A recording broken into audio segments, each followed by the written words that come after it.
নমস্কাৰ অসমবাসী ৰাইজ, এই ভিডিঅ'টো হ'ল 13 আগষ্টৰ আৰু এয়া কিহৰ ইমান উখল মাখল ব্যস্ততা হৈ আছে গম পায়নে?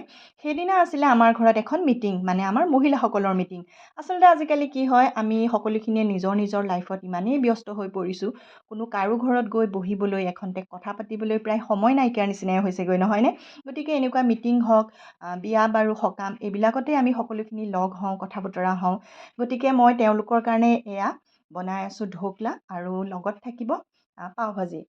আচলতে ঘৰলৈ আলহী আহিলে মানে কিবা এটা নিজ হাতে বনাই খোৱাৰ যিটো হেঁপাহ, যিটো আশা, সেইটো খুবেই ভাল লাগে। আৰু সেইদিনা অলপমান গৰম আছিলে, সেইকাৰণে অকণমান কষ্টও হৈছিল। কিন্তু আলহীক বনাই মেলি খোৱাৰ যিটো হেঁপাহ, সেইকাৰণে আৰু কষ্টও গাত লগাগৈ নাই। আৰু আমাৰ ইয়াত বিশ্বনাথ চাৰিআলিত যিটো পাও, সেই পাওটো মই বৰ্তমানলৈকে বিচাৰি পোৱা নাই ক'ত পাব, মানে পায়। আপোনালোকে যদি কোনোবাই জানে মোক কমেণ্টত জনাবচোন ক'ত পায়। সেইকাৰণে মই যিহেতু সেই পাওটো নাই, সেইকাৰণে এই বানটো দি পেলাই মই মানে পাও ভাজি বনাওঁ।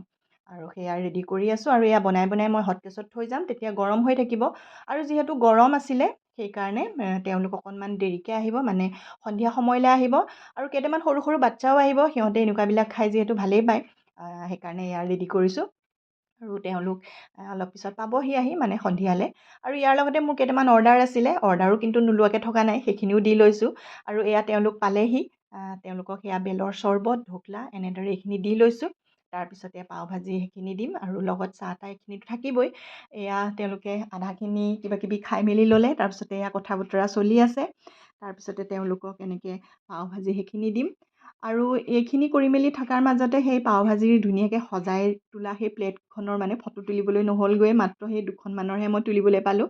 তাৰে অকণমান ক্লিপ ধৰি ৰাখিলোঁ। এয়া সামৰণি পৰিলেগৈ, তো আজিলৈ আহিছোঁ।